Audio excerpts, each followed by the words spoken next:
네, 자 시장의 이슈 체크해보고 투자 아이디어도 함께 살펴보도록 하죠. 매주 목요일 이 시간에는 교보증권 영업부의 박병창 부장과 함께합니다. 안녕하세요. 예, 안녕하십니까? 네, 반갑습니다. 자, 일단 최근 시장 상황부터 좀 여쭤보도록 하겠습니다. 최근 시장은 트럼프 대통령에 의해서 또 좌지우지되는 시장인 것 예. 같습니다. 어제는 또 급락했다가 오늘은 또 올랐다가 예. 정신없는 시장인데 최근 시장 상황 어떻게 보고 계세요? 예, 왔다 갔다 네. 하고 변동성도 있고 오늘 삼성전자가 서프라이즈 실적 발표했는데도 지금 약보합에 마이너스 있고 지금 시황에 대해서 일단 짚고 넘어가야 될 것 같습니다. 네. 간단히 좀 말씀을 좀 드려보겠습니다. 3월서부터 5개월 급등했습니다. 그리고 9월 하락 조정했습니다. 이 하락 조정에는 빅 성장주들, 시가총액 높은 성장주들이 오버슈팅이 해소되는 과정이었고요. 월말에 반등 시도를 했어요. 그게 지난주였고요. 그리고 금요일 날 트럼프 대통령 확진으로 인해서 하락을 했고, 그렇지만 그 다음에 곧바로 경기부양책 합의 기대 상승으로 인해서 상승을 했습니다. 그리고 말씀하시다시피 트럼프 대통령이 경기부양책 협상 중단 지시 이 내용과 함께 또 하락했다가 또 부분별 지원해라라는 얘기와 함께 또 상승을 했어요. 왔다 갔다 하지 않습니까? 네. 그런데 전체적인 흐름을 좀 이렇게 파악하고 가야 되는데 5개월 동안 급등을 했잖아요, 시장이. 그리고 대선 노이즈가 있지 않습니까? 그렇기 때문에 9월에 고평가 해소 부분 때문에 좀 낙폭이 심했고 10월에는 제한적 범위 내에서 이건 조정 구간에 있을 것이다. 변동성은 심하지만 나중에 그렇게 보면은 일정한 대역대에 있을 것이다. 이렇게 보는 게 맞을 것 같습니다. 그리고 전반적으로 이렇게 정책적, 정치적 얘기들이 나오는 거는 대선 노이즈가 있기 때문에 이런 현상이 벌어지는 거고 전체적인 흐름을 좀 파악하고 가야 된다. 이런 부분도 좀 말씀드리겠고요. 그 안에서 우리가 좀 살펴볼 것은 시가총액 높은 빅성장주들이 좀 둔화되는 그런 모습을 나타내고 있어요. 이 부분들은 이제 줄 추후에 좀 다시 말씀드릴 것이고요. 네. 그러면서 상대적으로 산업재들이 반등을 하고 있거든요. 그래서 시장은 점차적으로 내년도에 경기 회복이 어떤 시나리오로 갈 것인가 여기에 포커스를 맞추고 있다. 이 부분이 굉장히 중요하지 않을까 이렇게 생각을 좀 하고 있습니다. 네, 그렇습니다. 방금 또 언급을 해주신 것처럼 최근 우리 시장 또 미국 시장을 봤을 때 주도주의 흐름이 좀 바뀐 것 같은 생각이 듭니다. 그동안 참 잘 갔던 성장주, 뭐 빅테크 종목들이 약간 주춤하는 가운데 네. 뭐 중후장대한 업종들이라고 할 수 있겠죠. 뭐 네네. 금융이라든가 철강, 화학, 오늘 시장도 그렇고 이런 종목들이 다시 움직이고 있는 모습인데 네. 주도주가 좀 바뀐 걸까요? 어떻게 보고 계세요? 네. 대세의 흐름으로 봤을 때 주도주가 바뀌는 경우는 그렇게 많지 않습니다. 아, 주도주가 그래요? 꺾이는 네. 경우에는 이제 그 시장이 꺾이는 경우죠. 아, 그래요? 근데 이제 네. 지금은 여러분들이 약간 혼란스러워할 부분이 가장 궁금해하실 부분을 제가 오늘 가지고 왔는데 요즘 잘 보시면은 기존의 성장 섹터들도 상승을 하지만 성장 섹터가 상승을 한다는 거예요. 그런데 또 반면에 가치주 섹터에 있는 철강 기계 이런 쪽도 상승을 한단 말이에요. 그러니까 이게 지금 혼재되어 있기 때문에 도대체 네. 성장주냐 가치주냐 지금 맞아요. 뭘 해야 되냐 예. 지금 이제 이게 궁금하실 거라고 생각이 듭니다. 그래서 거기에 대해서 간략히 설명을 드려보도록 하겠습니다. 기본적으로 요즘에 그 많은 전문가들 여러분들 그 TV나 증권 전문가들 내용을 들어보시면 지금 이제 시장이 유동성 장세에서 실적 장세로 변화되고 있는 과정이다 이런 얘기를 많이 하거든요. 네. 이 얘기는 뭐냐면 그동안에 충분히 돈을 풀었고 그 돈으로 인해서 성장주가 엄청나게 상승을 했어요. 그리고 나서 이제 경기 회복을 가는 과정 속에서 경기부양책을 쓰고 있거든요. 그렇기 때문에 그 과정 속에서 실적 상세로 가고 있다 이렇게 표현을 하고 있는 거예요. 그런데 여기에서 실제로 실적 상세가 되고 이렇게 되려면은 경기가 정말로 우리가 원하는 시나리오대로 회복이 돼야 되는데 이건 정말 가봐야 되는 겁니다. 이게 실패하면 시장이 무너지는 거죠. 그렇기 때문에 지금 이게 혼재되어 있는 상태라 이렇게 보시면 될 것 같고 그 흐름을 좀 말씀드려보면 2008년 이후에 풍부한 유동성으로 인해서 글로벌 성장주들 얘네들이 대세 상승을 견인했습니다. 그게 빵주죠. 테슬라이고요. 그런데 올해 코로나19로 인해서 돈이 더 풀렸어요. 그러다 보니까 오버슈팅이 생긴 겁니다. 그래서 단기 피크를 치고 이들이 내려온 거예요. 이렇게 생각하시면 될 것 같아요. 근데 이들이 여기서 더 내려갈 거냐? 이들은 기본적으로 미래 이익을 가지고 있는 기업들이기 때문에 쉽게 내려가지 않을 겁니다. 그러면 네. 이들이 어떻게 될 거냐? 이들은 이제 기간 조정으로 갈 가능성이 상당히 높습니다. 그런 가운데 내년도의 경기 부양 정책, 내년도의 경기에 대해서 시장이 관심을 가지다 보니까 산업재나 인프라 섹터에서 그리고 일부 경기 민감 섹터에서 올라오기 시작하는 것이거든요. 그래서 이것이 혼재되어 있는 상태다라고 보시면 될 것 같습니다.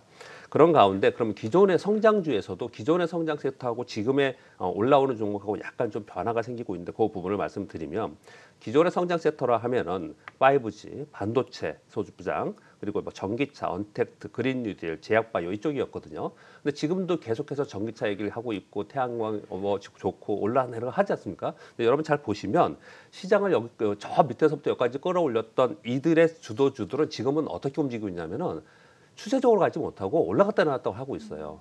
반면에 새롭게 부각되는 섹터들이 있는데 그게 수소차, 자율주행, 디지털 헬스케어, AI 반도체, 클라우드, 뉴텔 디디 쪽에 있는 이쪽이 지금 올라가고 있는 상황이거든요. 네. 그래서 다소 변화가 생겼다라는 거예요. 그렇다면 빅사이즈 성장주들이 정체하는 속에 후발 성장주에 관심을 갖고 그리고 내년도에 경기 부양 시나리오에 맞춰서 간다면은 컨택트를 찾는 것은 아니고요. 이미 아직까지도 바이러스로 확산되고 있지 않습니까? 그러니까 컨택트보다는 산업재 쪽은 경기가 회복되면 산업재 쪽은 올라갈 수밖에 없죠. 그 네. 수요가 늘어나니까. 그래서 산업재 쪽을 관심 있게 보는 것이 맞다고 생각합니다. 네, 그러니까 지금 시장을 좀 정리를 해주셨습니다. 그동안 빅사이즈의 성장주들이 많이 올랐는데 또 많이 오른 만큼 최근에 좀 기간 조정을 겪고 있고 이런 가운데 경기 회복에 대한 기대감이 여전히 있기 때문에 산업재라던가 경기 민감 종목들이 좀 오르고 있는 혼재되어 있는 시장이다라고 말씀하셨어요. 그러니까 말씀해주신 것은 정말 좀 혼란스러운 시장인데 그럼 이런 시장 속에서 전략을 좀 어떻게 가져갈까요? 네. 이렇게 가져갔으면 좋겠습니다. 일단 제가 지금 설명 중에 다 말씀을 드렸는데 네.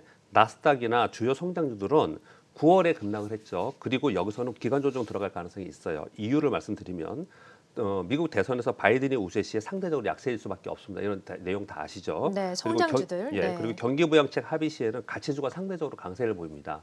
그렇기 때문에 이들이 잠시 멈출 수 있다라고 생각을 좀 가셔야 될 것 같고요. 그리고 이번에는 코로나 피해 섹터 중에서 인프라나 산업재 섹터가 올라올 가능성이 있어요. 화학이나 기계, 철강이 올라올 가능성이 있거든요. 그 이유를 또 말씀드리면 이번에 3분기 실적 발표를 하는데 이들이 EQ에 가장 안 좋았습니다. 코로나 때문에. 그래서 기저효과가 있거든요. 그래서 기저효과에 의해서 이들의 실적이 예상보다 좋을 가능성이 있고요. 그리고 성장률 대비 상대적 저평가되어 있는 상태고 그리고 지금 미국 대선 후에 경기 부양책, 내년도에 경기 부양책에 대해서 기대를 갖고 있습니다. 그렇기 때문에 이들이 올라올 수 있거든요. 그러면 이제는 성장주가 아니고 이쪽에 뭐 화학기기, 철강 이쪽만 봐야 되냐 이런 의미로 말씀드린 게 아니고 좀 전에 네. 설명드린 바와 같이 3분기 실적 시즌이니 거기에 맞춰서 기저효과에서 올라오는 쪽도 한편으로 좀 봐야 되고요. 그리고 성장주에서 거래를 한다면 정책 테마나 신흥 성장하면서 부각되는 이런 쪽으로 거래를 하시는 게 맞지 않을까 생각하고 네. 이런 상황이 있기 때문에 시황보다는 종목에 집중하면서 거래를 한다면 시황이 좀 흔들리더라도 지금 현재 상황에서는 실적 시즌을 그렇기 때문에 개별 종목 장세이거든요. 그렇기 때문에 종목에 집중해서 거래하시면 부담이 없지 않을까 생각합니다. 네, 그러니까 실적 측면에서는 인프라 산업재 관심을 가져보고 성장주에서는 신흥 부각이 되는 신흥 성장 섹터를 좀 관심을 가져보자라고 하셨는데 그럼 기존에 갖고 있던 이 빅사이즈의 성장주들 뭐 BBIZ 같은 종목들 예. 좀 비중을 좀 줄이는 게 좋겠습니까? 이제 그들이 네. 좀 멈춰 있죠. 예를 들어서 그쵸. 여러분들이 해외에 사신다면 빵주 위주로 많이 사시지 않습니까? 그렇죠. 근데 가만히 네. 보면은 그들이 올라갔다 내려갔다 하지만 좀 멈춰 있지 않습니까? 물론 그들이 여기서 무너진다. 앞으로 뭐 성장성이 없느냐를 말씀드리는 것은 그렇게 비관적으로 말씀드리는 것은 아닌데 주식 투자를 하면서 우리가 상대적 빈곤감을 느낄 수 있어요. 다른 쪽이 올라가는데 얘는 그냥 멈춰서 있을 수 있습니다. 그렇기 때문에 일부 정도는 다른 쪽이 움직이는데 거래를 해야 되지 않을까. 그리고 이미 그들은 많이 올라와 있어요. 요즘에 우리가 제일 걱정하는 게 그거지 않습니까?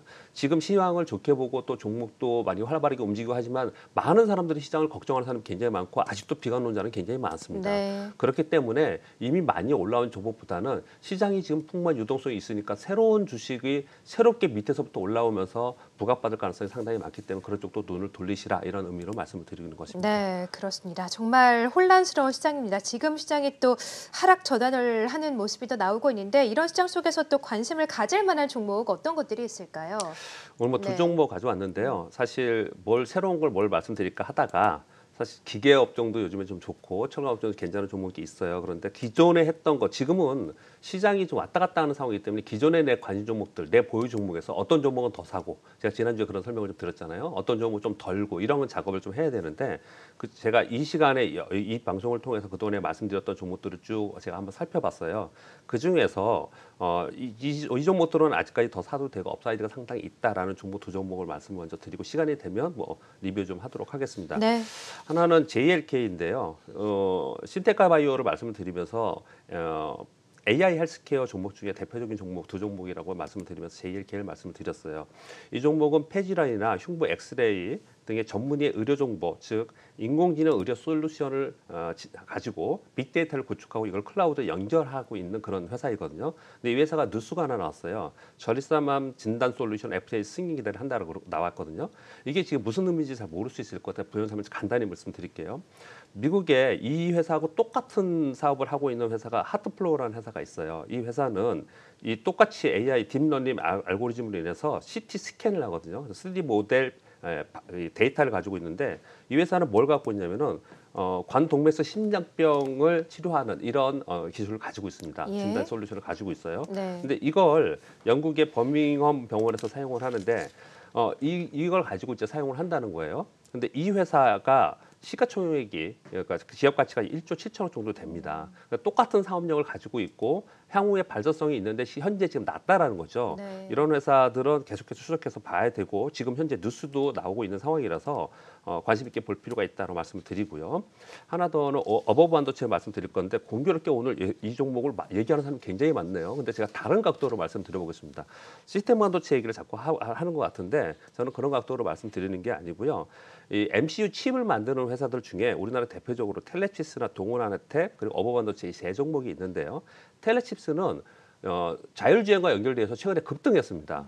그리고 동원하나텍은 휴대폰 쪽이 올라가면서 여기 급등을 했어요. 근데 어버반도체는 가전 쪽에 많이 있는 회사이거든요. 근데 가전 쪽에 있는 회사이기 때문에 실적은 당연히 좋을 수밖에 없고 특히 오늘 지금 L전자 잠정 실적 발표, 삼성전자 잠정 실적 발표 나오는데 가전 쪽에 사상 최대 실적이 나올 거예요. 당연히 어버반도체도 같이 올라가는 그런 구조로 되어 있습니다. 그래서 네. 이번에 3분기 실적이 어버반도체도 서프라이즈 나올 것을 기대하고 있는 그런 상황이고요. 그리고 우리가 지금 자율주행이나 이런 테마에 엮여야지만 종목이 많이 움직이잖아요. 근데 얘는 이제 실적이 계속해서 올라감에도 불구하고 그동안 좀 주춤주춤 하고 있는 상황이었어요. 그렇지만 기본적으로 MCU의 독보적인 기술을 가지고 있는 상황이고 텔레칩스와 자율주행 칩을 개발하는 조인트 벤처를 가지고 있는 그런 회사이기 때문에 향후 성장성이 상당히 좋다고 생각하고 기본적으로 실적 시즌이기 때문에 실적을 가져간다는 측면에서 이런 종목을 지금 충분히 봐도 되는 상황이다 이렇게 보여집니다. 네, 자 오늘 어버브 반도체 또 시장에 또 화두에 있는 종목이기도 한데 어버브 반도체 그리고 JRK까지 공략할 만한 종목들까지 말씀해 주셨고요. 자 마지막으로 또 오늘 투자자분들을 위해서 또 투자 팁도 또 짤막하게 설명해 주시죠. 네. 지금 시장이 이게 체감적으로 보면 별로 이게 나쁜 것 같지 않죠. 네. 그런데 얘기를 해보면은 굉장히 다들 불안합니다. 부정적으로 보고 예, 계시죠. 부정적인 네. 의견이 굉장히 많거든요. 왜 그런 현상이 벌어지냐면 기본적으로 기저효과에 코로나 바이러스의 재확산 우려가 있습니다. 아, 네. 그 재확산이 되면서 여기서 경기부양책이 만약에 성공하지 못하면은 경기가 회복되지 못한 상태에서 도를 풀어놨기 때문에 잘못하면 스태그플레이션이 나타날 수 있거든요. 이게 연준이 걱정하는 거고 연준의 정책이 나오고 있는 상황이에요. 그런 과도기에 지금 있는 상황이고 거기에 5월까지 3월서부터 5개월 동안 급하게 올라오고 지금 최근에 좀 주춤주춤 하다 보니까 그런 걱정이 생기는 거거든요. 이걸 한마디로 표현하면 뭐냐면 그냥 변하기에 있는 겁니다. 거기에 연말에 우리는 또 대주 매도 그쵸. 회피 물량도 네. 있을 거고 이런 게 있기 때문에 지금 변하기에 있다고 생각을 하시면서 그 변하기에 내 종목 관리 좀 하고 그 다음 시장을 보면서 계속 해야지 이미 많이 올라왔고 이미 회자된 종목을 가지고 난 끊임없이 거기를 거래를 한다. 그러니까 모두 다들 단기 거래 단타만 소위 말하는 단타만 하고 있지 않습니까? 근데 주식 투자를 그렇게 하지 말고 좀 더 편히 다음 시장 보고 하는 거래를 하시면 좋지 않을까 그렇게 말씀드려봅니다. 네, 자 이런 변화기에서 좀 진화하는 투자 전략을 가져가는 게 어떻겠냐라고까지 투자 팁까지 말씀하셨습니다. 자 지금까지 투자 아이디어 함께 살펴봤고요. 박병창 부장과 함께했습니다. 고맙습니다. 네, 감사합니다.